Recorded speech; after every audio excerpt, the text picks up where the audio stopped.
Okay, we're gonna get started in just a second.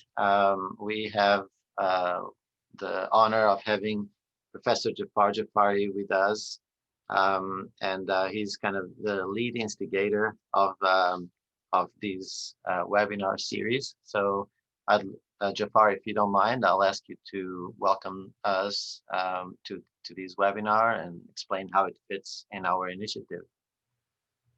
Yes, with pleasure. Good morning, the Americas. Good afternoon, Europe and Middle East. Good evening, Asia and beyond.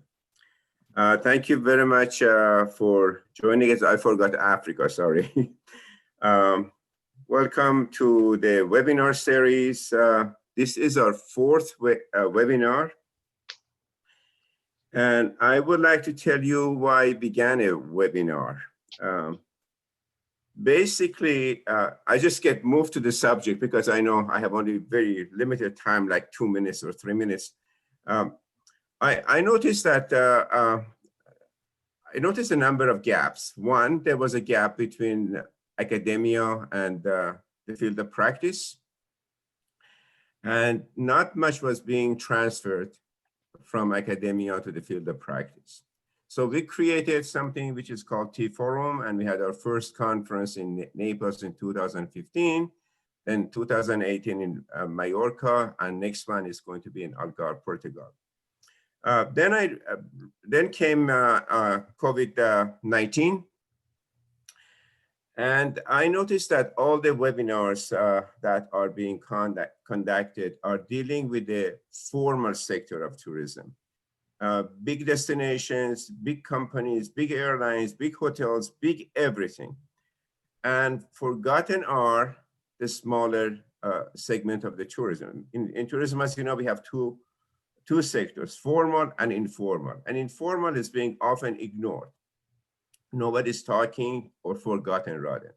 Not many people, not many articles, not many government people are talking about small operators, micro entrepreneurs, small destinations with a few tourists, etc.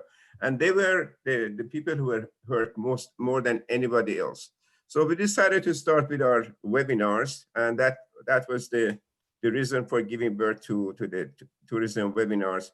Our first one was 3 months ago, and we basically dealt with different small communities across the world. Then we had the following was about Japan, small communities in Japan with international participation, of course, the speakers. And then we had the last one was about the Caribbean islands, and we had excellent participation from the Caribbean practitioners and academicians as well. Today is very different. Again, if I divide up tourism into two categories, this time I would divide it into supply and demand. And most of the articles that you read in journals and most of the seminars are dealing with the supply side, how to develop tourism, how to better manage it, how to receive the tourists, how to entertain them, how to do this. It's all about destinations. Demand, we study it when we want to generate the demand, move the demand. What is special about this webinar today is that we are trying to influence the demand, so when they go to the supply side, they are more sensitive to the requirements of the host. Not too many journal articles I've seen to deal with this. Not too many, well, I haven't seen any webinars actually or any seminars doing that. So this is very unique about this special program, and I congratulate Duarte and his panel for coming up with this theme. It's a very big, a very important theme, and it's a wonderful thing that is done for education. Based on all the articles I have read about backpackers, for example, etc., this is the best, this is the formative year for them. It leaves lasting impression on them, even when they go into full career later on. So I think your mission of study abroad program, and with the length of it, makes it wonderful, because the students are long enough over there to get the culture, the language, and immerse into the situation. So I again congratulate you, and I give you back the podium, Duarte. Thank you, Jafar. And I call everyone's attention to that wonderful picture in Jafar's background. That's my hometown in Portugal. So even these little details, you can see the international nature of these community we have here today. So the first person I'd like to point you to is to Ruxandra Popovici. She's graciously agreed to volunteer and kind of help us bridge languages. She works in Latin America. She introduced us actually to Daniel Valdez and his community in Mexico, and is fluent in Spanish and English. She's now at Purdue.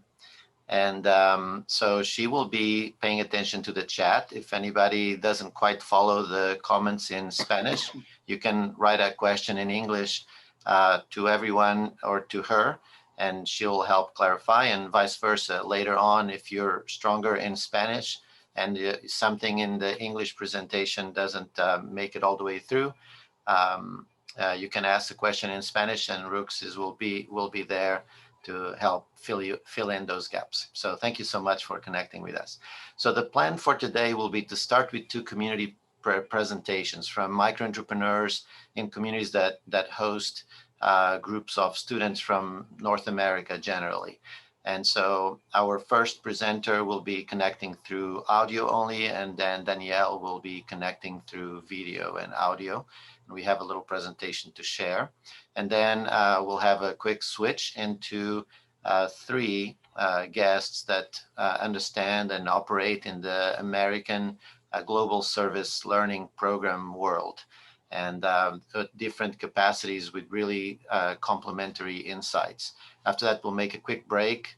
We'll just, I'll put in a video from an NC State program that goes to Central America, to actually South America, I think, to do service work and learning, and we can stretch our legs, etc. And then we'll have Q&A, where everybody will be welcome to send questions by unmuting or through the chat.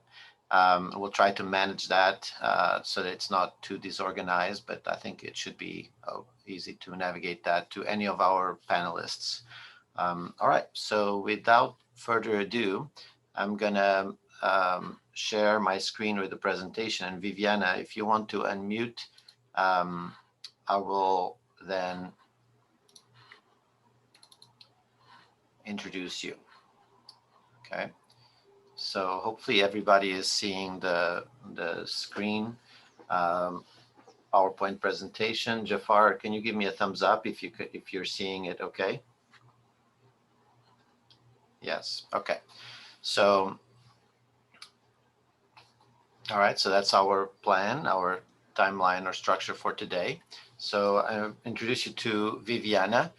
She's from Costa Rica, from a small community called Iroquois, and she's kind of a local leader, also associated with the group, an informal co-op of women and members of her community, and they host groups of students from NC State. Viviana, are you with us? Are you able to start? Hola. Y puedes continuar y presentarte al grupo y continuar la presentación. Yo hago los slides. Gracias, muy amable. ¿Cómo están todos? Bueno, mi nombre es Viviana Castillo. Soy la encargada de organizar todo lo referente con los estudiantes en la comunidad de Iroquois. También me encargo de todo lo que es la parte agronomía, ¿verdad? Todo lo que es la alimentación con ellos. Siempre intento darles una comida muy típica de la zona para que prueben cosas distintas y puedan estar en medio de todo lo que es el diario vivir de nosotros. Les comento que Iroquois es un pueblo pequeño, aledaño a la Universidad Air del Cantón de Guásimo de la provincia de Limón. Contamos con muy pocos servicios comerciales. De hecho, tenemos alrededor de 2 pulperías, así se le llama acá a los mini super. Y contamos con 2 iglesias. También tenemos una escuela, un centro recreativo muy pequeño. Somos alrededor de 350 personas, 500 más o menos. Algunas de las familias tienen que trasladarse para tener su trabajo fuera del pueblo, porque en el pueblo pues no hay lugares donde pueda generar trabajo. Otros, en cambio, tienen fincas bastante grandes, entonces pueden sembrar, pueden producir ahí mismo y dedicarse a vender. También estamos muy contentos de recibir anualmente a los estudiantes en lo que es la parte, disculpe, ¿me escuchan? Sí. Sí, bueno, les comento un poquito sobre el proyecto, disculpen que me tuve que entrar acá.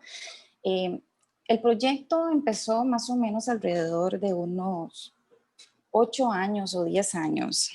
Esto fue gracias al contacto de la doctora Snyder, no sé si la recuerdan. Ella nos hizo el contacto. Entonces, gracias a esa introducción, hemos venido trabajando con People First Tourism alrededor de 8 o 10 años, donde anualmente recibimos estudiantes. Los estudiantes vienen, se quedan acá, hacen intercambio cultural con nosotros en diferentes actividades. Uno de nuestros grandes beneficios ha sido para todas las familias participantes el ingreso económico, también las mejoras y arreglos básicos realizados por los distintos estudiantes en diferentes áreas, por ejemplo en la escuela, en los centros recreativos, también en algunos hogares donde nos han ayudado mucho a mejoras. En lo personal creo que realmente nos vemos beneficiados en gran manera porque al darse el intercambio, nosotros nos enriquecemos grandemente con los visitantes y podemos darles de nuestra cultura y estilo de vida.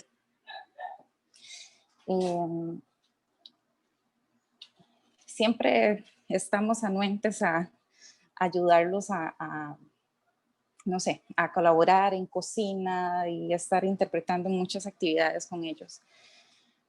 Pero ahora con todo lo que está pasando, con lo del COVID, realmente se ha visto muy afectado. Por ejemplo, yo no sé si por allá he escuchado que en todo el mundo está un poquito afectado, ¿verdad? Con lo que es el COVID. Y realmente aquí han habido muchas pérdidas de empleo. Por ejemplo, los comercios han tenido algunos que hasta cerrar. Otros, por ejemplo, simplemente recortan personal y recortan horas laborales. Entonces ya eso es una afectación bastante grande. También en lo que es transporte público han habido alzas de combustible, impuestos, escuelas cerradas en muchos de los casos. Me preocupa muchísimo el hecho de que futuras visitas de estudiantes internacionales no se den, ya sea porque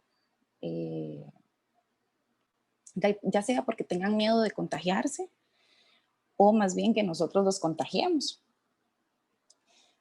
Los planes es seguir con el proyecto y bueno, ojalá, ¿verdad? Y podamos tener muchos años más de esos visitantes, ya que realmente es de una ayuda bastante grande para todos acá en el pueblo y es de mucha ilusión recibirlos anualmente, es una ilusión de trabajo, una ilusión para ingresos, es una ilusión de intercambio.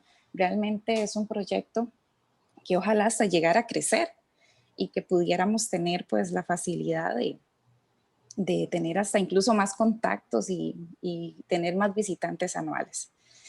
Yo quisiera darles las gracias y presentarles pues mi humilde proyecto, gracias a People First Tourism, ¿verdad?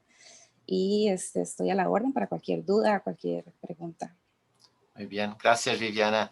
Y de ahora unos 50 minutos así, cuando hacemos un intervalo, puedes tal vez pensar ser una de las primeras cuestiones que les haces a estos colegas de la industria. A ver si algo que ellos dicen te suscita alguna duda. Okay, so now, thank you so much, Viviana. We'll go to the next, to the second community presentation. This is from Daniel Valdez. He is a community leader. This community has, they have something called an ejido, which is a co-op where some members of the community invest a little bit of money and time and structure, and then they get to lease the land, natural land from next to their community from the government, as long as they protect it and they use it in a sustainable way. This is actually an area of research that RUX has been working on for a long time, and several of our colleagues here at NC State. It's a fascinating way in which the government gives rights with some strings attached to neighboring communities. And these ejido and other ones in this area, they try to use it for sustainable tourism development. So, Daniel, take it away. Okay. Buenos días a todos. Bueno, ya me presentaron, mi nombre es Daniel Valdés. Yo soy ejidatario, el ejido Playa Grande, ya mencionaba Duarte de que es un ejido. El ejido normalmente se dedicaba a la ganadería y a la agricultura, pero a partir del año 2010, aprovechando la cercanía de nuestro territorio con la ciudad de Puerto Vallarta, decidimos emprender un desarrollo turístico. Actualmente contamos con servicio de tirolesa, recorridos por senderos, restaurante y alojamiento en cabañas. Tenemos apenas 2 o 3 cabañas nada más, pero pensamos seguir creciendo. Ha sido un reto bastante grande para nosotros, puesto que nuestra actividad no era el turismo, y nos hemos enfrentado con muchas dificultades en este andar desde entonces, desde el 2010 que iniciamos con esta actividad, porque desconocíamos el mercado completamente. Además, el sector en Puerto Vallarta está fuertemente competido, pues. Y tuvimos, bueno, recientemente la oportunidad de, RUX nos visitó hace unos años y ella fue quien nos empezó a contactar con ustedes, con la empresa, con People First Tourism. Y apenas a partir del mes de marzo recibimos nuestro primer grupo de estudiantes, que estuvo apenas a inicios de la pandemia. Afortunadamente en la parte de América todavía no estaba fuerte como sí estaba iniciando ya en Europa, y pudimos todavía desarrollar ese grupo sin problemas. Apenas iniciamos con eso y ojalá podamos seguir en ese programa.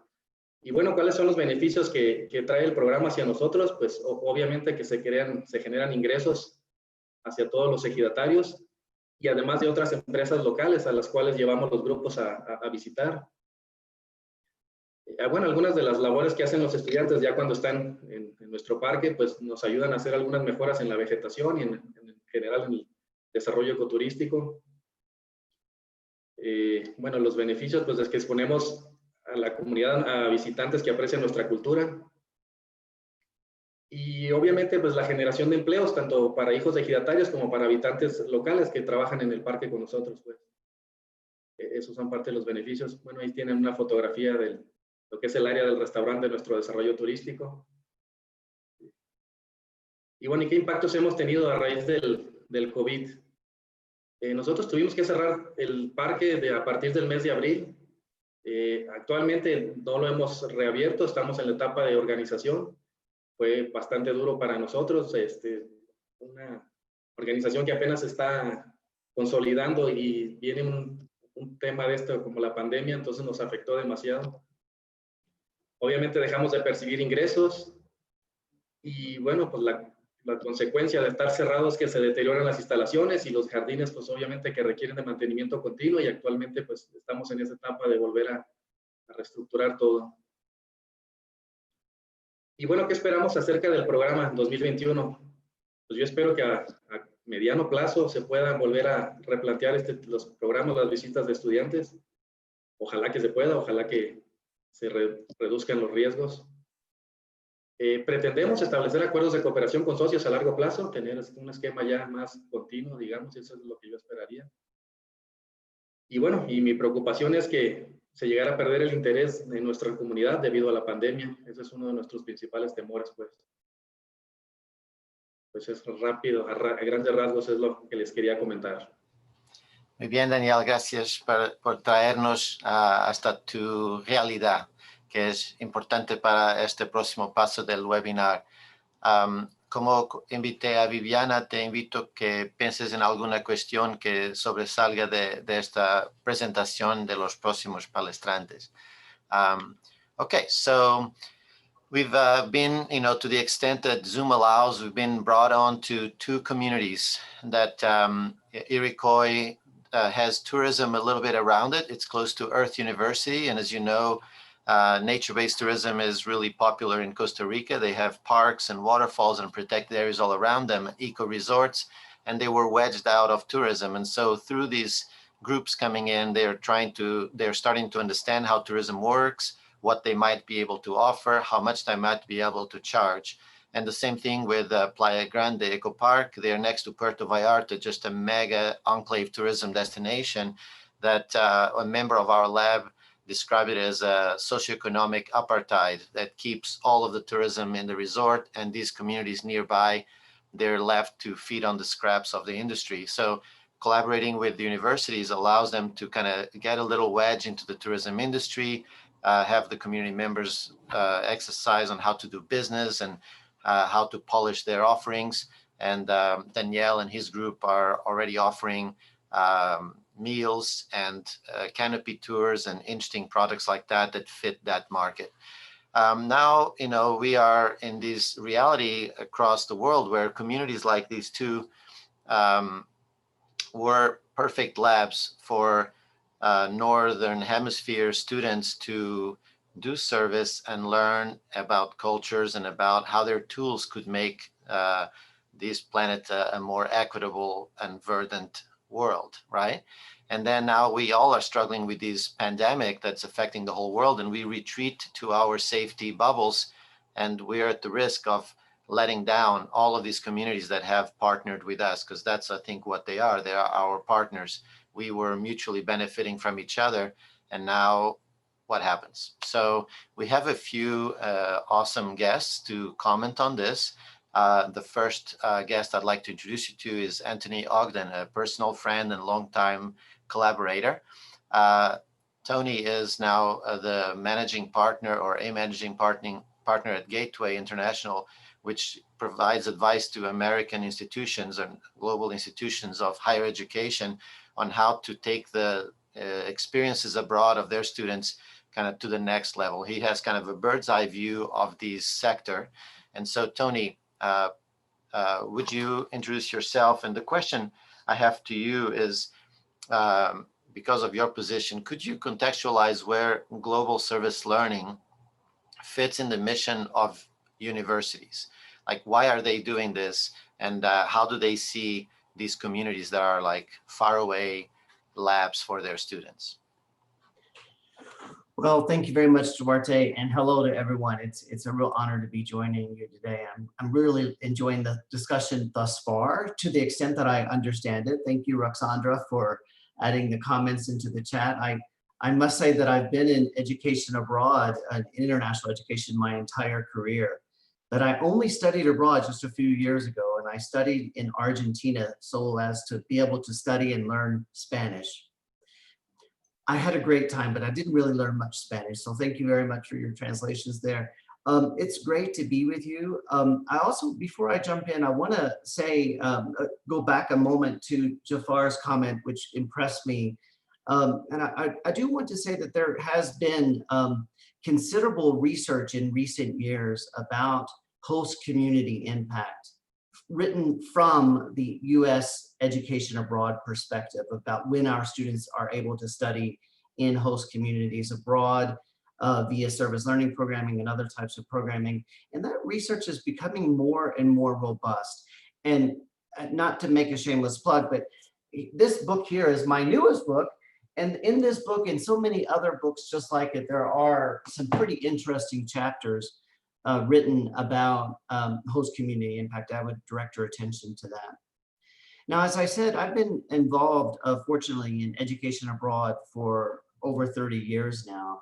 And as we know, in the United States, at least, education abroad is considered or defined mostly about non-degree seeking mobility.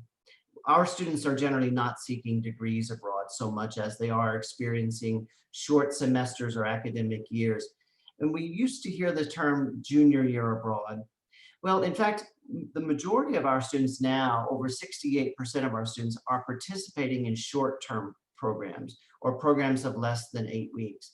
And I would say over the last 15 years, we've seen a huge diversification of the modalities of which our students are studying abroad. Now, as you notice, I'm using this concept education abroad. And now under the broader umbrella of education abroad, we're seeing modalities such as undergraduate research, study abroad, service learning, and the list goes on and on. Service learning, as opposed to tourism, however, has really taken shape, and it's really, I'm sure we're going to talk more about that, but it really has become much more mainstream to higher education in the United States. Now, that said, it's not been without problems. There's a real difference between service. There's a real difference between service and volunteerism. And service learning, however, is a distinct pedagogy. And because of that, there have been a number of folks like me and others within higher education very anxious about having our students go to communities in Costa Rica or Mexico and other places where they go with this idea that they are some great saviors, or that they are change agents or angels of mercy somehow going abroad to help the poor and starving people in the Southern Hemisphere. That is not what service learning is about. That's not what education is about.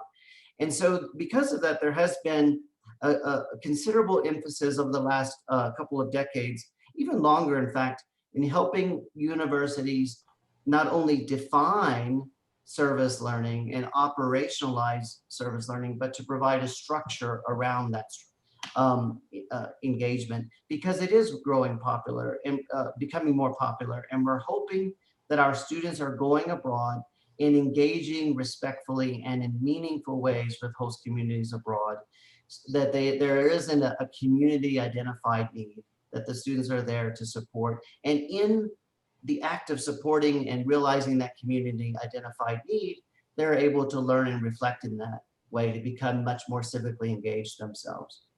Now on the screen, you see what I'm sort of, just for simplicity, I'm describing as a continuum of student learning and engagement. Now in the past several decades here in the United States, excuse me, we've been concerned with mobility education, that on the left side of your screen. And that is getting students abroad. Somehow the goal is to get students on airplanes, get them in communities abroad so that they learn in a reflexive way of who they are and how they can to be able to engage in the world. Now with the pandemic, however, we are now seeing a cessation of programming. Many schools have already decided to cease spring 21 travel. So it might be, in fact, that the communities in Iroquois there in Mexico and so on may not see student groups coming until next summer, next May, June, and July.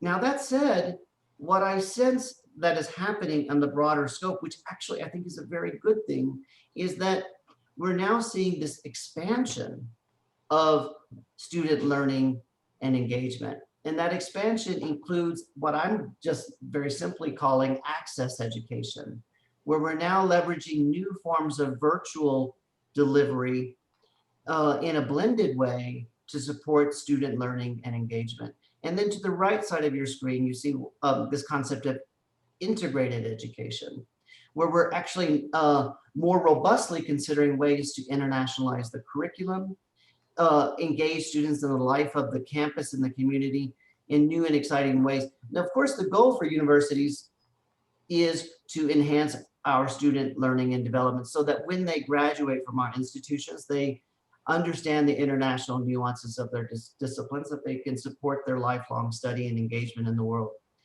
So what I would say in response to your question, Duarte, is we're now seeing an expansion. If I were eager in the comments that were expressed thus far about hosting students for many of the very real and important reasons that were offered, well, now we need to look at new modalities of that delivery. You may not be seeing as many students coming to your host communities, but it doesn't mean that you can't still seek their engagement in new and expanded ways in responding to the community identified need that you have.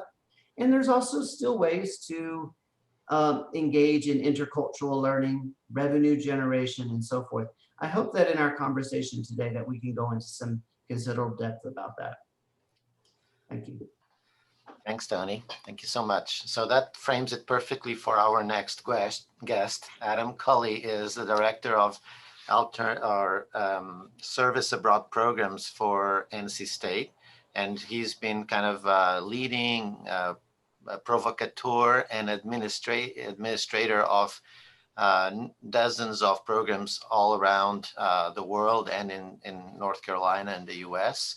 And so my question for Adam is, because in his position, he interacts with the students that are doing these trips, and I have had the privilege of interacting with some of them, and I can sense in them this desire to make a difference, to be a citizen that goes through the world and creates a net positive. And I know that Adam himself has visited some of these communities and worked with them and is committed to continue to be relevant to addressing their own stated needs. So Adam, could you share with us from your perspective, what's going in your mind and in your heart as you envision this future in terms of like your responsibility and your desire to be responsive to the communities with whom you've partnered in several years? Yeah, thanks for the introduction, and great to be a part of this wonderful panel. And Tony, thank you for that opening piece of it, because I crossed off some of those important key framework pieces of the work that we do. And my experiences are more of the short term, not the study abroad, longer term.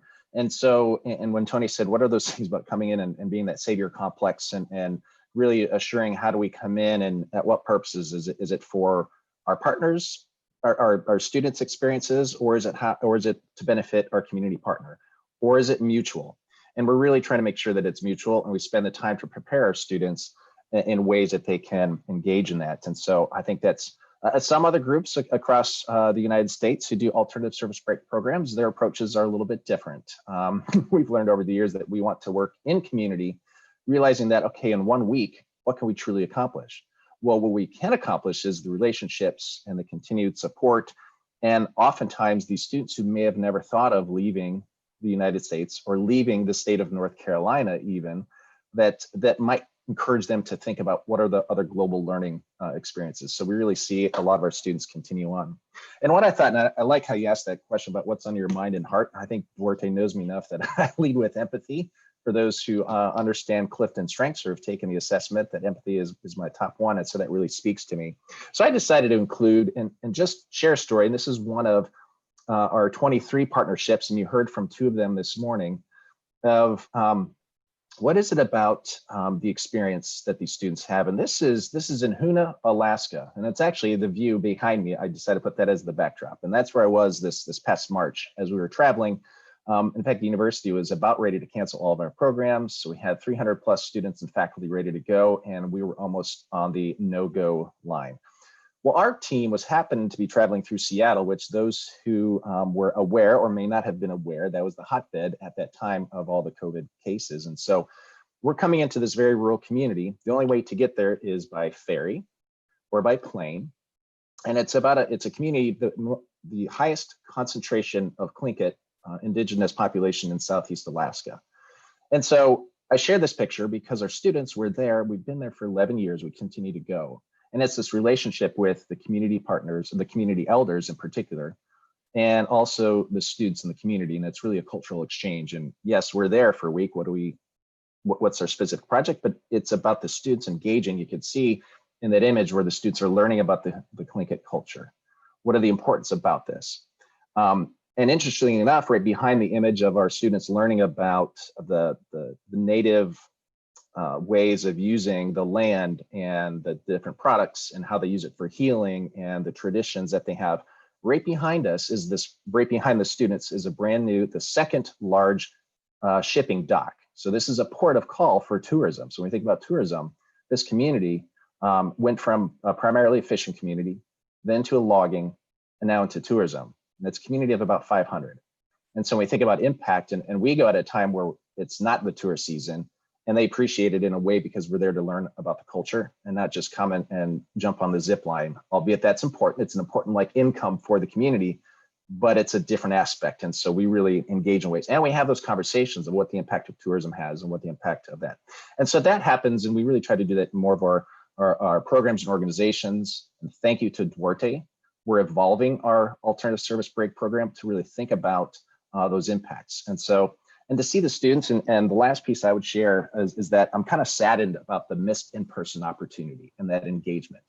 However, we're thinking, and thanks to Tony, thinking, what are those ways that we can look at virtual experiences?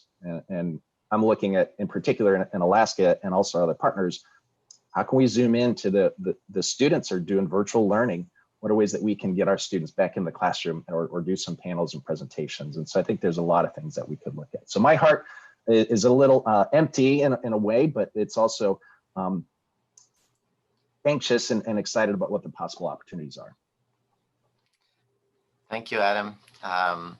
So we are now evolving to narrow it down, although everybody's brought up some cool like specific stories. The third speaker is a dear colleague of mine since I've come to North Carolina, Tim Wallace, also an inspiring role model. Tim Wallace is an applied anthropologist, and he has been leading a very well-respected field school in several countries, and for a long time in Guatemala, in this wonderful place that he's been trying to talk me into visiting, and I'm remiss for not having visited yet. And so Tim has a very intimate connection with these communities. He's brought in hundreds of students over the years and has observed the impact that these students have on these families and these small communities. And he'll provide us with kind of this long-term perspective. Specifically, Tim, what I would like to ask you is, how is the presence of these types of visitors, the students that come to learn and to do service, affecting the communities in a different way from other visitors? Adam just gave an example in a small community that has mass tourists for a while, and then have these groups of students from NC State. In Lake Atitlan, there's been tourism for many, many decades. And there is also in some places a presence of these form of small group supervised travel. And then are the absence of these students affecting these communities the same way as the absence of mass tourists? Or is it a much more nuanced and piercing impact of like the closing of these communities?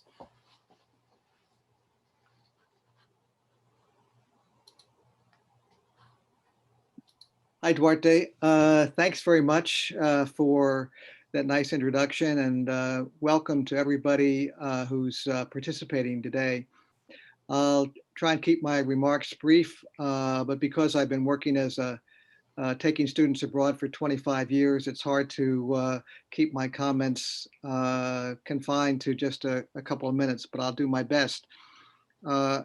As a way of background, I've been teaching at NC State University for 45 years. And during that time, I spent 25 of them taking students to countries around the world, including Costa Rica, Hungary, and then I did 18 years of the field school program in around Lake Atitlan, Guatemala, which has about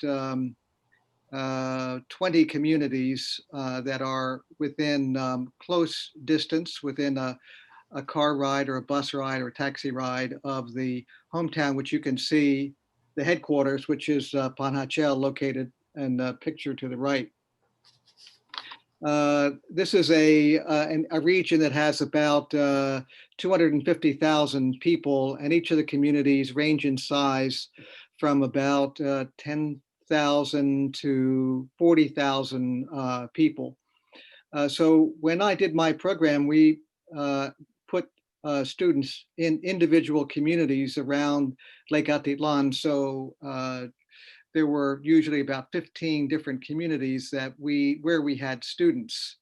Eventually, my wife, was a social work professor at NC State, also did a program. And so we were able to double the number of students that were participating and locating in different communities around the lake.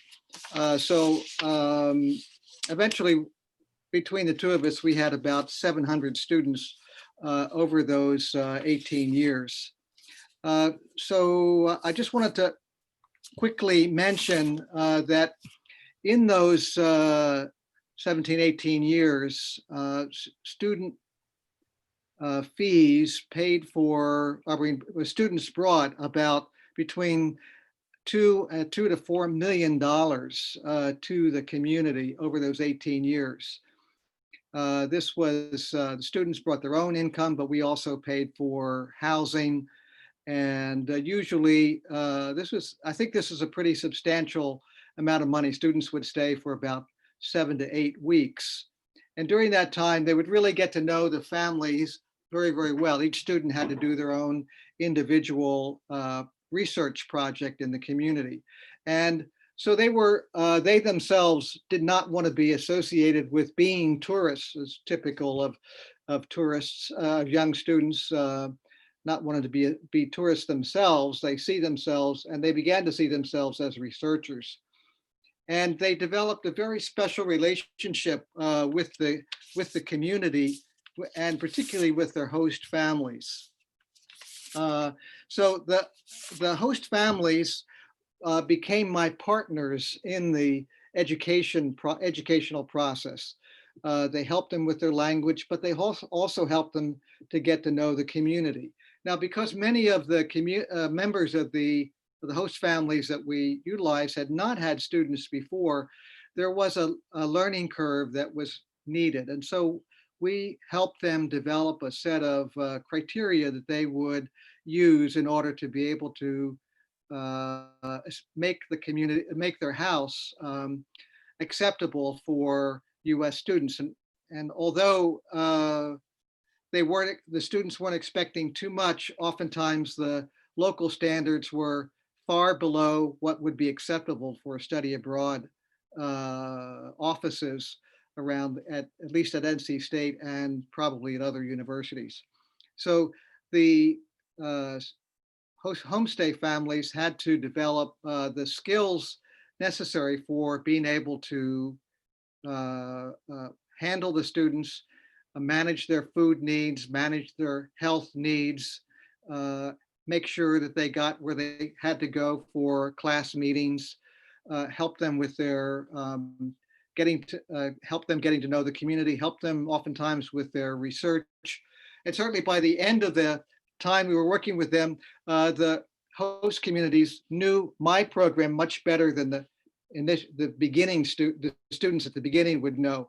And they would just, if a student was afraid to go out in the community, they would just take them by the hand and say, here, I'll take you to a neighbor and you can interview them. Do you have your questions ready? What kind of questions are they? Oh, the students, they're not going to like those questions, so you need to kind of change your questions. You need to improve your questions. And if they couldn't speak Spanish very well, they would oftentimes take a brother or a sister who knew more English or would be able to help to translate for them.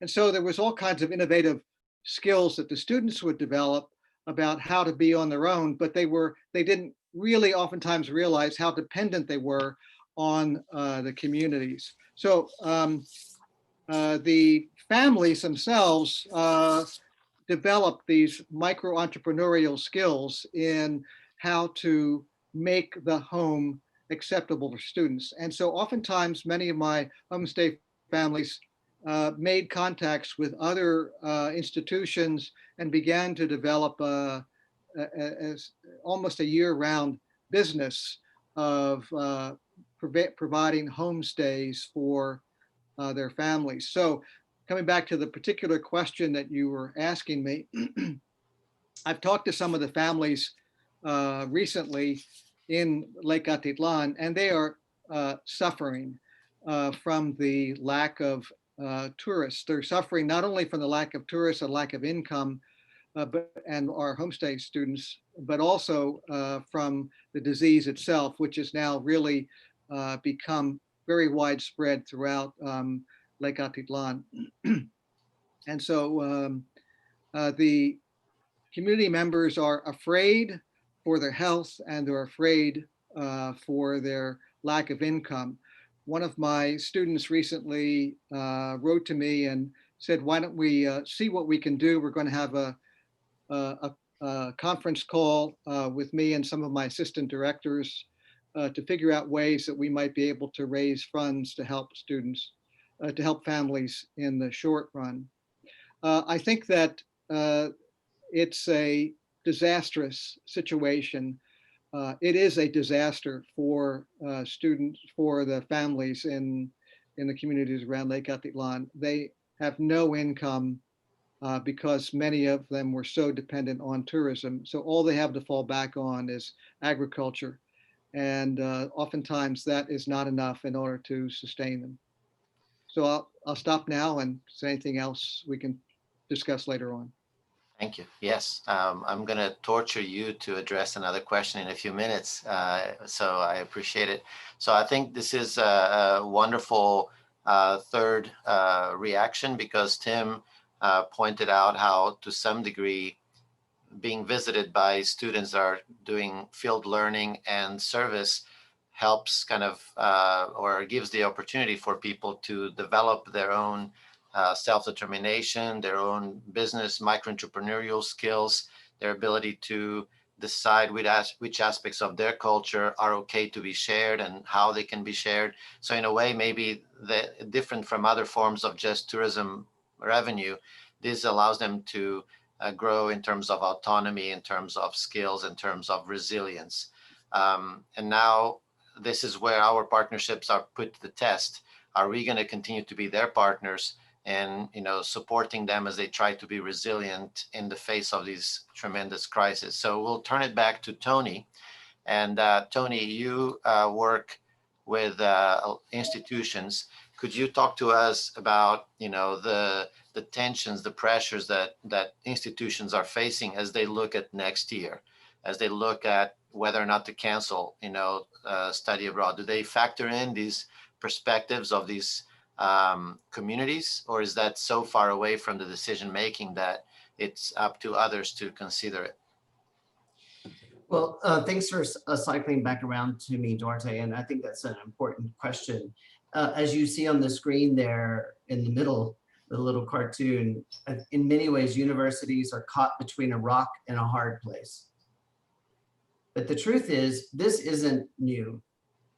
With regard to global service learning, it has, as I mentioned earlier, and as others have echoed indirectly, and that is service learning, global service learning has been a bit problematic for international offices for a while, for universities for a while. On one side, we have increasing student demand. More and more students, and we have, and I can go in great depth on this, but we have a lot of evidence that say that incoming university students, they want to engage in service learning, whether it's in their own community here or abroad. We know that there's great demand for that.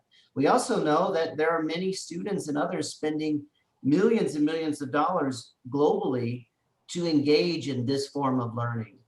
We're also seeing, and have been seeing for a long time now, and of course, Dr. Wallace is one example of that, more and more faculty members are increasingly interested in engaging their students in this sort of primary learning.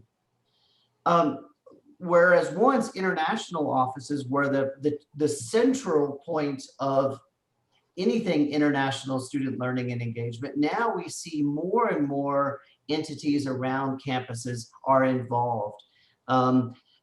Probably like Adam's office in particular. And then we also see more and more senior leaders on university campuses are saying, we want to be a community engaged university. We want our students to engage and learn with and through the community, whether that's here or abroad. And then of course, we're seeing now more and more private sector organizations coming onto our campus. And many of them are very well-meaning, well-intentioned organizations, but there are many that are not. And so it really is increasing a lot of pressure on universities. Now, on the student side, the other issues on the other side are about health and safety, academic quality. Keep in mind, service learning, at least in my definition, is not about tourism, it's about education. And one engages in the service so as to enhance the learning. Hence, these are academic, often for-credit courses where they're engaging abroad so as they can enhance the course that they're taking. But it's also very important as well that we are not just descending on communities abroad, but that we are being welcomed and with a well-articulated framework for that. And then in the chat a moment ago, I put in 2 more books, not my books this time, but 2 more books about the ethical engagement in host community learning. And then of course, there is also increasing standards. So in brief though, Duarte, I think this pandemic has, this slide we could have used a year ago. This slide is still the same slide today. However, I think there is an added nuance, and that is the value proposition. And that is, how do we reframe the value of global service learning right now, which really does imply intense community engagement when we don't have control of this virus. But also, can universities really allow themselves to have their students engage in this way? And I'm afraid that it's because of risk management, liability concerns, legal concerns. Just this morning, there were numerous articles about lawsuits against universities and organizations related to this pandemic. I think we're going to have a tough spot. So again, going back to looking at the different modalities, I think if we're going to, we will see a shift. We are seeing a shift, and that shift will be permanent, but it's in a permanent expansion. We'll still see students going abroad with cohorts like Dr. Wallace is doing, but we're also going to see students are going to come to universities and say, I want to have virtual experiential learning integrated into my course. And frankly, Gateway, my company, is doing that with universities now. Thanks, Tony. It'll persist in time. Thanks. Well, Adam, I think then there's a consensus among all of us that you're between a rock and a hard place. So I was wondering if you could comment a little bit. There's still a lot of variables, a lot of things unknown, but could you comment on maybe some thoughts you and your colleagues in the office are having in terms of your own adaptations to this new reality for next year?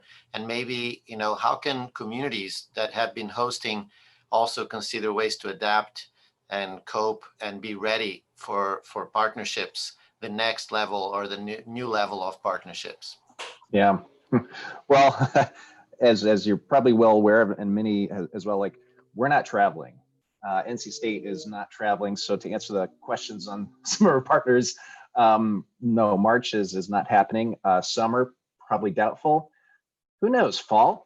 Maybe not international, but can we do more local, regional experiences that also support some of our partners? So the work that I do is not necessarily all global. In fact, we've seen a shift where we've now moved, at least our shorter term programs, we used to have more international than we had domestic, and we're actually finding we're having more domestic experiences for a variety of reasons. But I think one is the funding challenges, and we wrestle with this. Like if we're spending X amount of dollars to go to location for 1 week, what's the value of that experience, and how do we mitigate the fact that, you know, could those funds be used other ways, but yet that experience of in-person and working with partners, and maybe I'm answering that later piece is like, how do we work alongside organizations and groups and communities that are already doing this work? So it's not necessarily reliant on us coming in at one time. And that's where I think it's helped us really look at and kind of answer that question of like, well, what can you really accomplish in 1 week? And I said, well, we're working alongside and we have these partnerships. It's not a one and done, and how we continue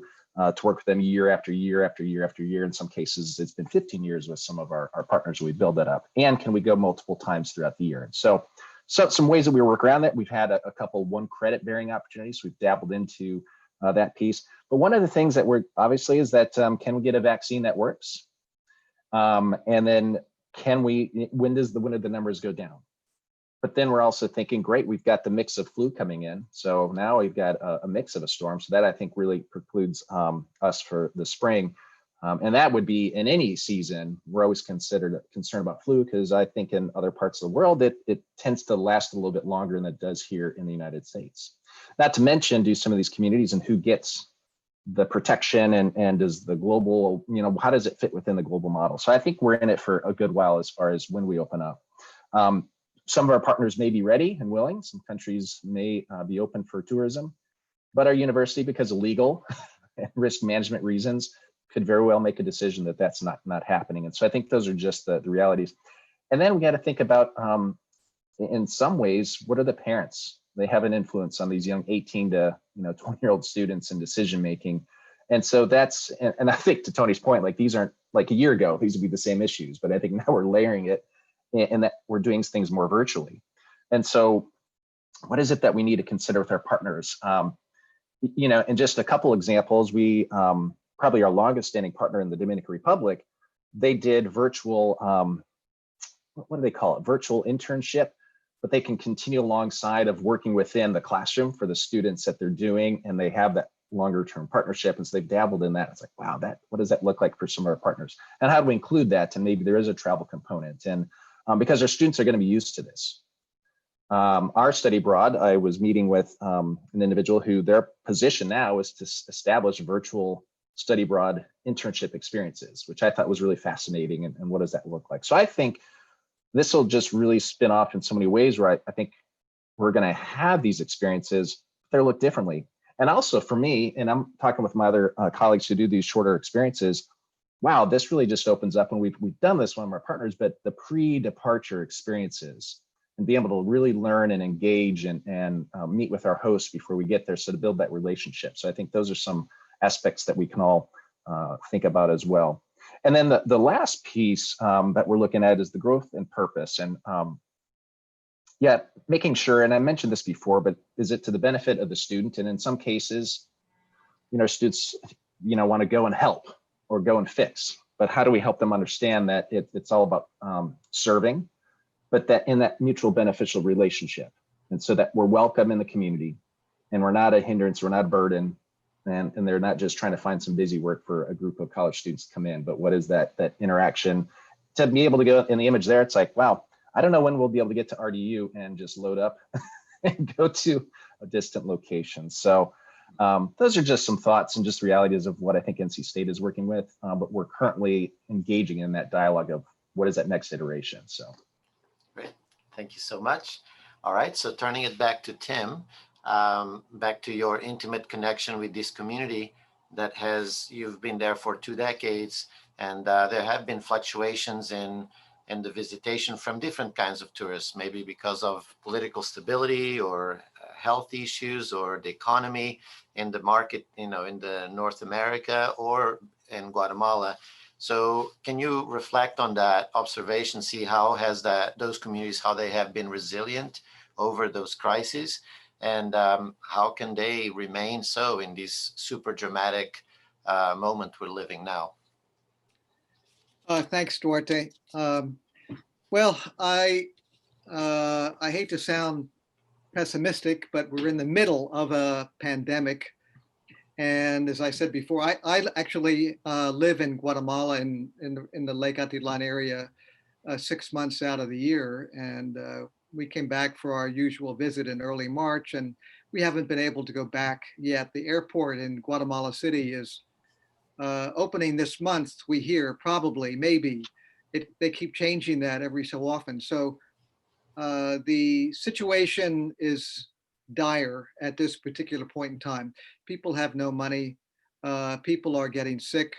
The health system is overwhelmed. So if we're talking about a place like Guatemala, we couldn't expect universities, mentioning that risk management idea, to be comfortable with sending students to places that themselves are overwhelmed with the effects of the pandemic. So the communities themselves, or the homestay families, are hunkering down. They are bringing within, they're bringing their family together. They're looking for ways to make money and through the smallest means possible. So I don't think that that students would be going to Guatemala in the spring coming up, or in the summer of this year. I think the earliest it would be the summer of 2022, actually. So what can we do in the meantime?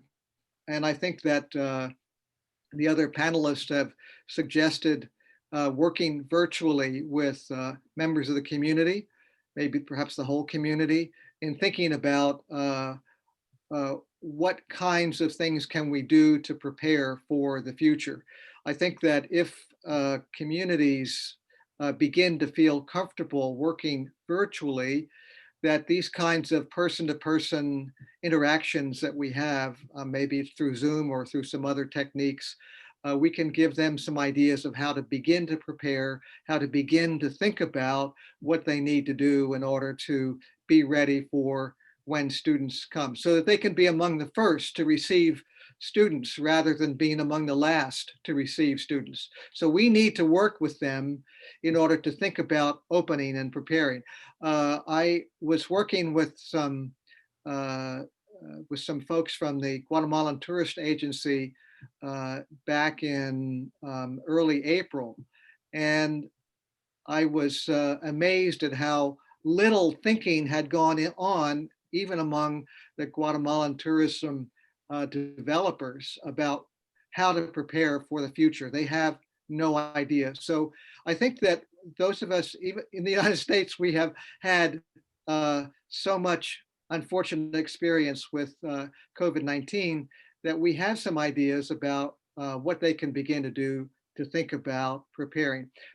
The last comment I would make is that, as I referred to in my previous comments, this might be an opportunity to contact our former students that have gone abroad and say, what can you do to think about these students? Some of these are no longer students, and maybe they themselves can travel, be our vanguard to go down and help them think about, maybe there could be a few students that are brave and not worried about the disease itself, at least, maybe in the spring, and begin to work with them on a one-on-one basis. So maybe we could really think about tapping into our previous student cohorts who are not stuck within the issue of risk management, to help communities think about how to prepare. Okay, thanks, Tim. So I think an idea that is emerging then is that we need to remain involved with these partners, and as Tim mentioned, try to help them find a path towards reopening, and in the meantime do so in a way that they can maybe earn some income, that they can be engaging with us. And one thing we're trying to do in the small community tourism webinars initiative is to create these thematic webinars and then create resources, a library resources associated with it. You may notice that in the announcement for these webinar, each of the panelists had provided a little resource for us to read and prepare for this discussion. And I would just invite for any participants today, if you have any interesting resources to share about this topic, about how communities can adapt, that, stay in contact with us, and we'll try to curate a good list of tools that we can have in this section of these inside this volume of our webinar series. Okay, so this takes us to a moment to take a little break, and what I'll do is I'll get out of the presentation. I'll show just a 1-minute video to just get a reset. Everybody can stretch your legs a little bit, and please use the chat to pose some questions. And then if there's need for clarification, you can also unmute, and our community representatives and our panelists are invited to address those. If you want to just make a general question, do so. If you want to direct it to somebody, that's okay too.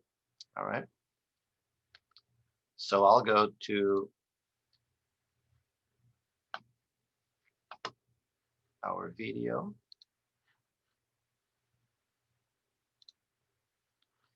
And I'll share again.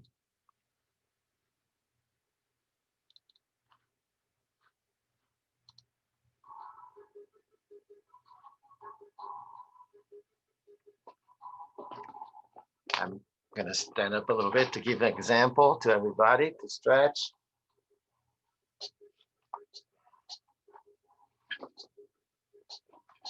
Meanwhile, I hope the chat can start getting lively.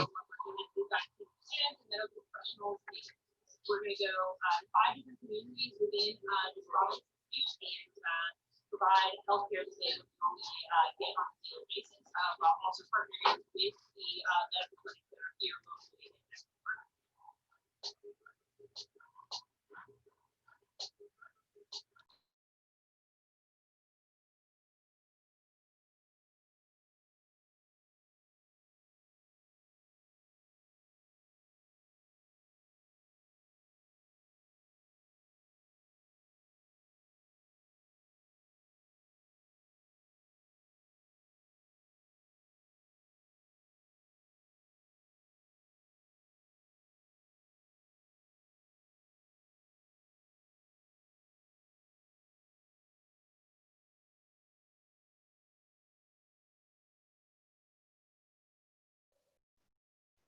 If I may comment, Duarte, on that piece, and again, to thinking these weren't just students going down in a one-time clinic in Ecuador.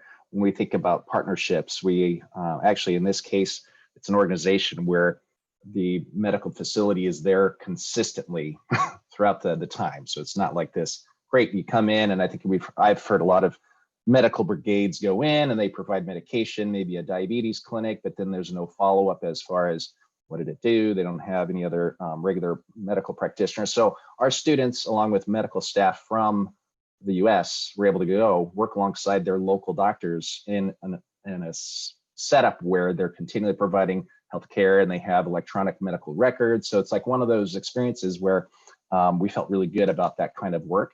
And the student who started that a number of years ago is now, well, actually is a medical practitioner now, went as one of our providers. And so seeing the cycle back from a student who started that experience, who's gone through medical school and was back as a professional, one of the medical providers that went down to the brigade. So that's a little bit more of the backstory for that piece that we have there. Thank you, Adam. And what that makes me reflect on is at the American institutions, probably, large institutions, budgets are always tied with certain kinds of allowable uses and not allowable. And I think a lot of that funding has been trickling to these communities through the student fees and the earning of credit or the experience, which made it possible to make those payments. It'll be interesting to see the kind of financial creativity that will need to be used to do virtual engagements with communities, which will all be new and maybe difficult for a large institution like this to just allow a lot of creativity in that process, but hopefully we'll be able to find ways. All right, so let me see on chat. Duarte, while you're looking at the chat, maybe I just offer one quick comment on that. I think if you remember that continuum I showed, what we're seeing with other forms or other modalities is that we're appealing to a greater diversity of students. Whereas the students who were formerly engaged in mobility-based education, you know, they had to have money, they had to have opportunity, they had to be motivated to be able to participate. Now that we're seeing other modalities arising, in fact, statistically, I'm seeing in some various case studies is that it's appealing to a brand new segment of the student body. Not in lieu of, but in addition to. I think with virtual engagement, if we can leverage that effectively in a service learning context, we're actually going to be able to reach out to a broader diversity of students and thereby a broader diversity of perspective. Good point. I remember our early work together, Tony. We talked about the ceiling effect on how much learning, how much growth students could experience by having study abroad, because many of them were already very globally engaged. And so this was study abroad, you know, in that formal sense, was a way for them to exercise their already high levels of global citizenship. Whereas the faculty-led programs, if they were well tailored, they were more democratic. They were capturing students that were kind of getting started in that world, and it was a lot more, had more potential for growth. What we don't want to do, however, is create a system of haves and have-nots. In other words, what we don't want to say is, okay, the rich white girls can actually study abroad, but everybody else can do virtual. It shouldn't be seen as something that is status oriented. It really should just be seen as an expanded repertoire of ways to enhance student learning and engagement. Yes. Danielle, Viviana, would either of you, Danielle, tú y Viviana, ¿tienen alguna cuestión para follow up a estos panelistas? Yo solo tendría una pregunta. ¿Qué expectativa tienen ellos para los viajes del próximo año? ¿Creen que se puedan realizar todavía o? So Daniel is asking, so very clearly, what are your perspectives for next year's trips? Tim was maybe the one that most clearly indicated, at least from his perspective in Lecatitlan, it's not likely to. Go ahead, Tim. Yeah, so Daniel, yo quisiera preguntarle a usted, ¿qué es lo que se ha hecho para preparar la comunidad para la llegada de estudiantes?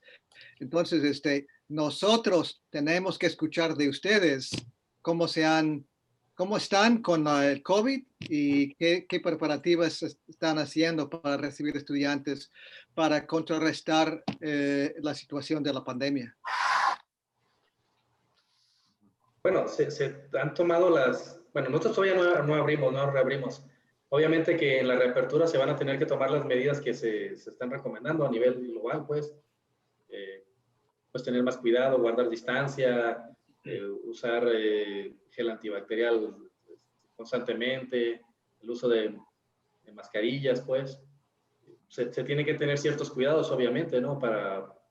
Respecto a la pandemia, pues, eso es lo que se podría hacer, vaya.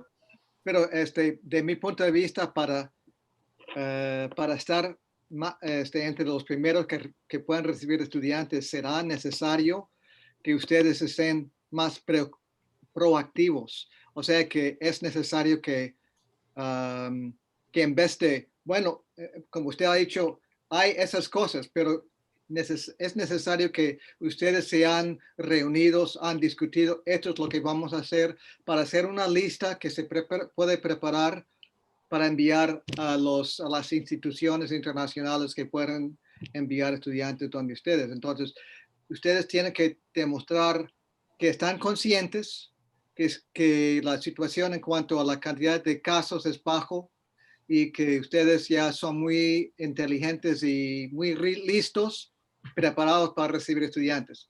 Y eso, entonces, por ejemplo, pueden haber hecho reuniones, hemos hecho esto, estamos haciendo esto, punto por punto, cuáles son las cosas que están haciendo para recibir estudiantes, ¿no?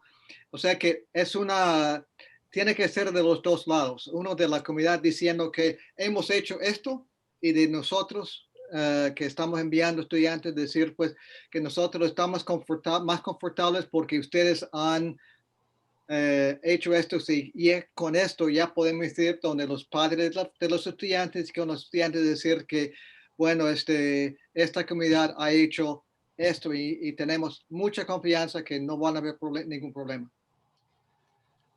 So I will add, and Daniel, yo voy a responder en inglés, pero Hooks está en el texto, si puedes ver, y ya va ayudando a comunicar. Hooks ahora va a trabajar mucho duro. So what I would say, Daniel asked, what are the perspectives for next year? And then Tim followed up with a question saying, can you tell how much you have worked to be ready for, or how you will be ready for the next programs? And I guess my reaction to that is that observing how savvy destinations around the world, so bringing back the tourism perspective, how they're going about trying to open as soon as possible.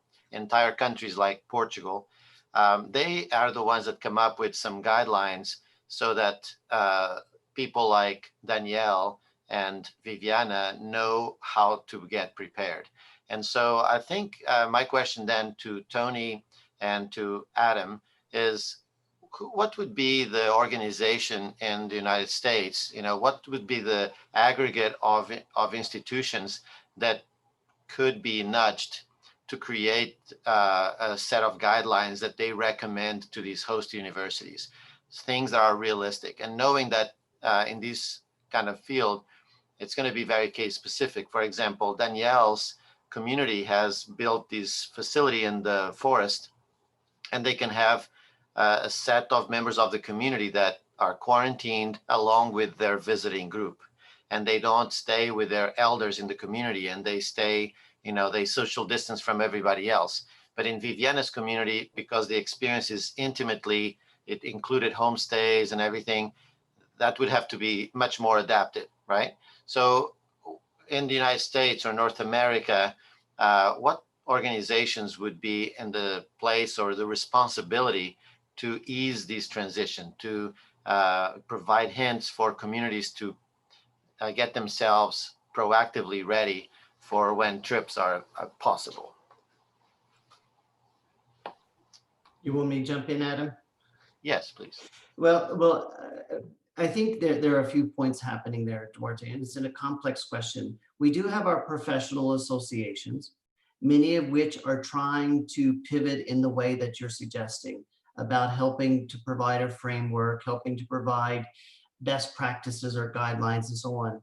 And I can tell you all of those associations, but truly I think it comes down to not an association. It will come down to the individual institutions' risk tolerance. No matter how you develop or shape a program, every institution will see it quite differently.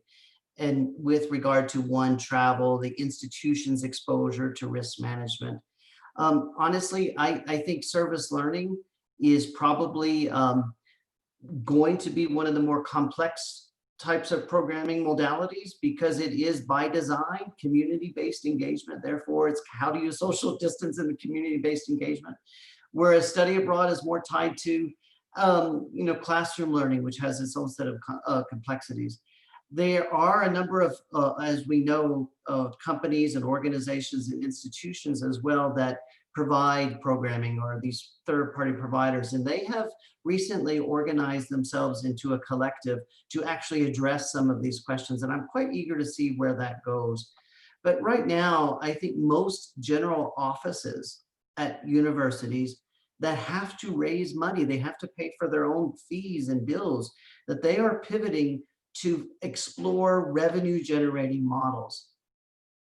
I'm sorry, there's no real empathy right now and paying attention, in my opinion, to host communities. I think it's more like, how do we pay our bills? How do we keep ourselves from losing our jobs? Many of us are losing our jobs.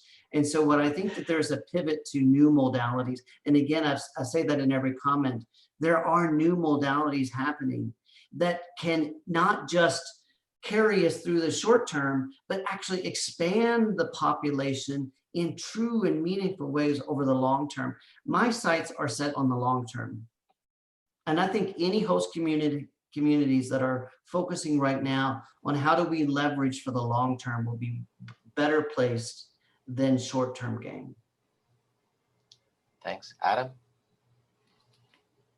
Yeah, it's interesting because our study abroad was just having a conversation of how do we just keep our employees here, and that is spot on. Like, and I work really closely with our programs with them, and it is kind of, it's a challenge. And you know, and another thing is, at least for our experience, is that even if a community is ready to accept us, but if our State Department says, nope, there's a level, you know, even if it's a yellow or if it's a red, like, you know, we have to go through so many hoops to even get permission to even go. And so, you know, that's a level. Like if, you know, for a number of times, well, before things really kind of got a little more tense in Nicaragua, we felt like it was the location we're going was very safe. It was away from all the travel, you know, more the challenging areas of where you probably should be, or the recommending not to be, but we still couldn't go. Even though we know our partner was there, and it was in a community that was, you know, relatively safe. There's no safe community in the world, even here in Raleigh, North Carolina. I mean, wherever you are in the world, like safety is just, it's around us, or risk is. So I see that as a part of it. We'll probably look at what the World Health Organization is saying, what our CDC, as far as like, who are some of those maybe agencies as far as we're going to take those recommendations. And the other, this is an anecdotal question and thought that I had is, are our students, like their psyche and just even being around people, because now we're in a way of being so isolated and not being around people. And I'm seeing this in my 10-year-old daughter when we go to places and she's like, it's too busy, we need to leave. And you know, just the even emotional and psychological impact that, how do we transition back into going to these locations and getting on a plane or hopping on a van, and so I think there's just some of those implications we don't even know yet. Great. All right, so we have maybe 5 more minutes. I wanted to mention that someone on the chat pointed out maybe, you know, form of engagement with communities abroad with whom institutions have long-term partnerships is to assist them in producing things that can be retailed and shipped. And so students are kind of helping them create revenue on their own accord with their own culture, but from a distance.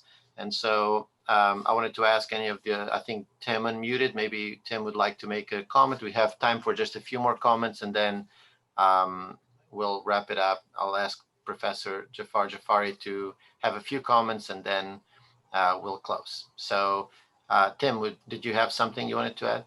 I think that it's hard to begin to organize that. Guatemala has some infrastructure for typical tourist type goods that could be exported, but many of the community host families aren't people that make those things that people want. But it is a possibility, but I don't think it's a stable source of income, and the amount that they get from those is quite low, and the cost for exporting is quite high. I could go on and explain all of the different kinds of issues with export. I just want to come back and say, you know, following up on Tony and Adam, is that I just feel like that we who've been working there have a responsibility to continue working with the community. And you know, as Danielle was talking about getting ready, I think it's really essential that we help the communities think about how to reopen.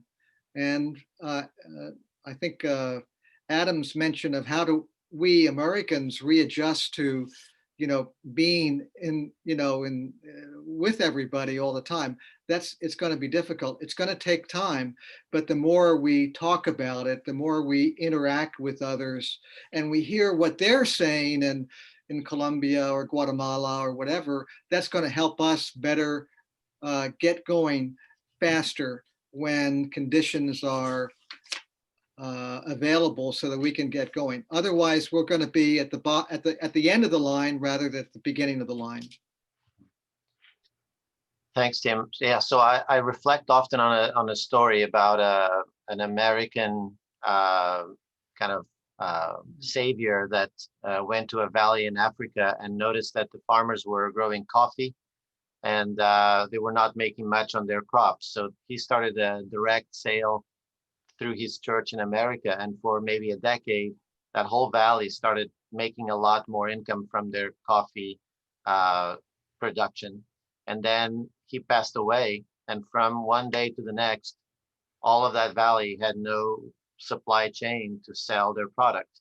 And so that generated a tremendous shock in local societies. The crops were lost and not sold because the retailers were not buying the coffee from that people in that valley anymore. And so the net impact of that person's life could arguably say that it was pretty negative, right? So it would be a tragedy if books that are written in this field in the next decade would be about the demise of all these communities that were supposedly equitable partners with American institutions. I think we need to get on top of these issues and be imaginative, innovative, and realist. And maybe a discussion like this is what was needed. I don't know if there were similar discussions like this before, but I think we need to be confronted with this reality, and hopefully the word gets out about these discomfort we're all feeling now. And there's no like prophets in this presentation suggesting that there's an easy path forward. But maybe we get into an all hands on deck at researching this and facilitating it and nurturing relationships. So with this, I think we're on top of the time. I would invite Jafar to, if you would like to comment on all that's been said today. Would you have some words, Jafar?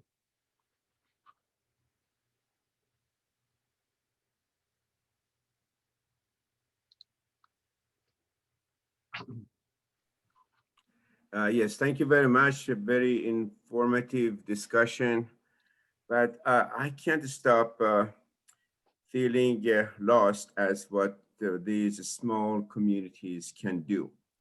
Again, remember the formal, informal sector of tourism. Formal means big entities, and they know where to go. They know what to do. They know what questions to ask. They know which ministry to go to, which agency to go to. Small communities, they even don't know where to go to. They have no idea what to do. They're really lost. So when we say the communities can get ready for when we come back in next year, and we are not quite sure when next year, that's not very helpful.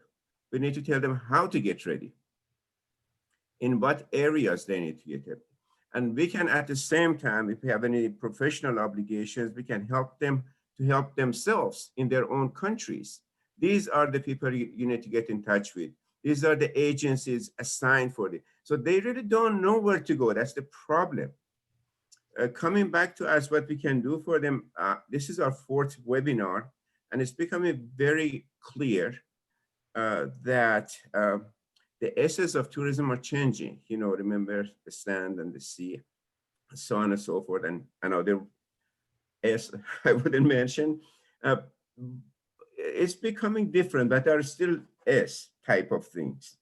They are becoming safety, security, sanitation, and sympathy. Sympathy is the word, the synonym for empathy that Adam was using, but it begins with E, so I have to use the sympathy. Yes, these are the areas we have to work with them. What does sanitation mean? Well, for your students means something, and for them something else. So that's the communication. If we want to help them, We need to tell them how to provide a secure environment. Okay, what is security? What is security in our mind is very different from security in their minds. And sympathy, I think training needs to be done to empathize with the host, to empathize with the tourists, to empathize with the workers. We have not been doing that. Marketing has been our tool all the time. How to get a tourist, just grab them in any way we can. So I think we have to move in that direction. So still we can help this community, especially universities that had this long relationship. There's a professional obligation, and individuals like Tim who know the language, they are really able to help the local communities to go to local resources, to local agencies for help. I just don't mean Tim, I mean anybody who is working with those communities need to do that and prepare them to go. As you may have noticed, everybody and Duarte, in order to transfer knowledge, we need to use a language. And in order to use a language, then which language do we use? And today, I'm sure a few people were an inconvenience with the part in Spanish. So we also thought, the webinar series also thought about the situation that if we want to transfer the knowledge, the know-how to these small communities, by and large, they don't speak English. So if the goal is to communicate with them, to help them, to assist with them, to get them ready for whenever it happens, we need to communicate with them in their own language. So the webinar series decided that we have a special edition series in local languages. And we are beginning actually next week. The speakers would be speaking, speakers could be located in the country of the language, or they could be located out there, but the language is going to be one language. So the first one we are going to use a week from today is going to be in Persian or in Farsi, and all the speakers are Farsi speaking individuals. We have already arranged one in Spanish, 100% Spanish. One for Portuguese, 100%, and Chinese, I just finished, discussed with them, 100% in Chinese. So we are covered, we want to do 1 a month, more or less, we call them special editions. And then we have our regular, like this one, every second Saturday of the month. So I welcome ideas from you. If you would like to step forward and do a webinar, so you're quite invited, quite welcome to send us a proposal to do a panel in English. Then you have to, we need to identify the theme, etc. But always the theme has to be in relation to informal sector of the tourism industry, not a formal. Small communities, small entrepreneurs. If you want to propose one in local languages, I just mentioned 4 of them, 5 of them. Of course, we are ready to do that as well. The idea is to transfer knowledge or know-how to the people who can use it. And that is really, most of us are in education, and it is our obligation to transfer knowledge. I don't want to make it longer because we are already on the hour. I wanted to know the audience that it's not 1 or 2 or 3 persons working on putting this webinar together. Duarte is one of the architects. And then we have Kazem, Dr. Kazem Vafadari, who's in Japan, and I see he's already attending past midnight. And Reza Sultani, who is in Laos, and he's another partner. So we are a team of 4 persons so far, and we are expanding the team to another 10 persons of curators to help us to produce something more meaningful. So please step forward and offer your ideas or your themes, your suggestions. This is like a journal. We are going to treat this like a journal with the special editions, guest speakers, etc., etc. And we are going to continue with that all the way through the period of COVID-19 and beyond that, because our commitment is in the small communities that small entrepreneurs. So the commitment is not really locked or in relation to COVID, but it's way beyond that. Back to you, Duarte, and thank you very much for your participation. Thanks, Jafar. Maria, do you want to speak? We have time for a quick comment if you would like. Do you hear me? Yes. Yes, yes. Well, first of all, thank you very much for this invitation. Thank you, Tony, very much. I have a long time working for study abroad, service learning programs, creating service learning program, trying.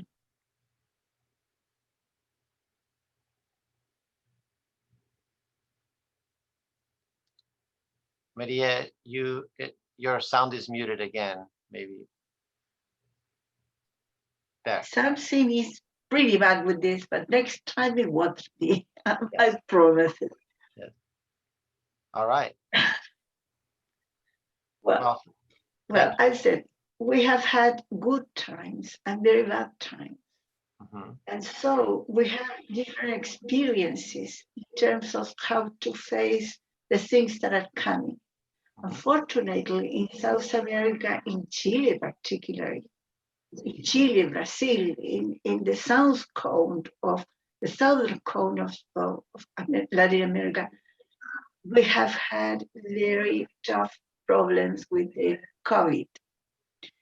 So most of our population is in quarantine, and this has been very, very long in time. So I'm talking about 6 or 8, 7 months, which are in quarantine, not in quarantine. We come back, we don't come back.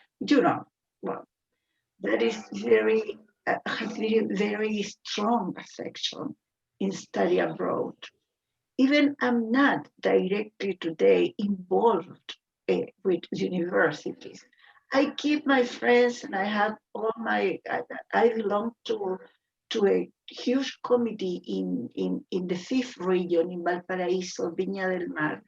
We put together a number of universities and Institute of Commerce, and also benefit institutions, which are put together in order to enhance experiences.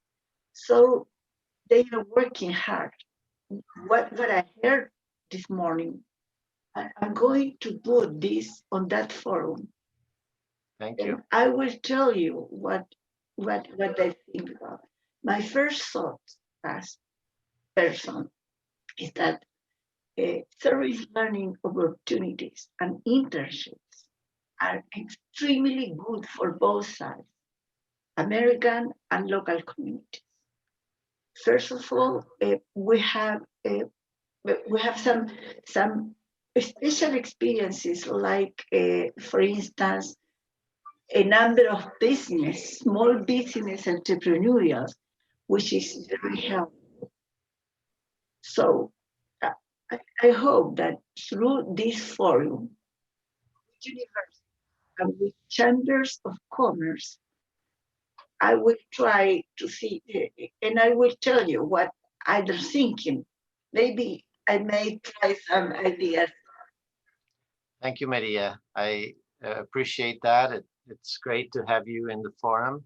And this is a perfect segue to my closing remarks. In small community tourism webinars, we're trying to address issues that are difficult.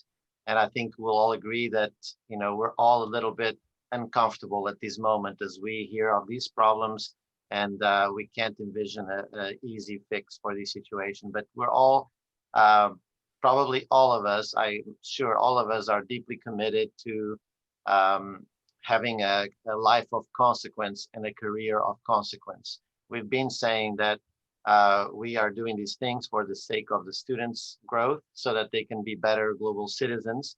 And we want to do this with partner communities in a responsible way. And one chapter that we had as a resource for this webinar from Tony and a colleague lays that dilemma really very well. We have no excuse to be naive. We didn't know that, when things got tough, that this was going to be expected of us. It is expected of us. We need to do something about it. We can't just tell communities that they need to figure it out, because we've been saying we are, committed partners all along. So in this particular volume, we will do our best to put resources so that other colleagues and institutions can use them. And any of you that have any suggestions, please go to the website and contact us, and we'll look at ways to share those kinds of tools. And like Maria mentioned, please get the word out. We had a lot of people register. I think some are following us through YouTube, but we could now, the secret of these things is to do these meetings, record them, and then share them many, many, many, many times. And so we will have this on the website, easily accessible. It's just easy to remember, tourismwebinar.com, and point that to your colleagues. And if they want to sign up for other webinars that will be kind of related to this topic, as Jafar mentioned, there will be a schedule there of upcoming webinars and ways to get engaged with us, proposing your own themes.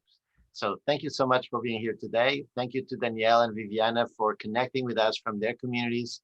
And thank you to all of the three panelists as well for sharing, their discomfort and their insights in this topic. And farewell, be healthy, and we'll see you. And thank you very much, Duarte. Hasta pronto. Thank you. Obrigado. Ciao a todos. Ciao. Gracias. Gracias. See you later. Danielle, thank you. Bye. Ciao. Gracias. Ciao. Oh. Chao, chao. Gracias. Ciao, Viviana. Gracias. Que estén muy bien. Gracias. Igual tú, Que lo hagas cuídate. bien. Take care, please. Take care, Maria. Time to go to the gym, Tony. I'm gonna go eat breakfast. Adam, thanks for doing this, and you too, Tim. Sure. Happy to do it. Bye, folks. Thanks. Okay, bye-bye. Thanks, Brooks. Thank you. Bye.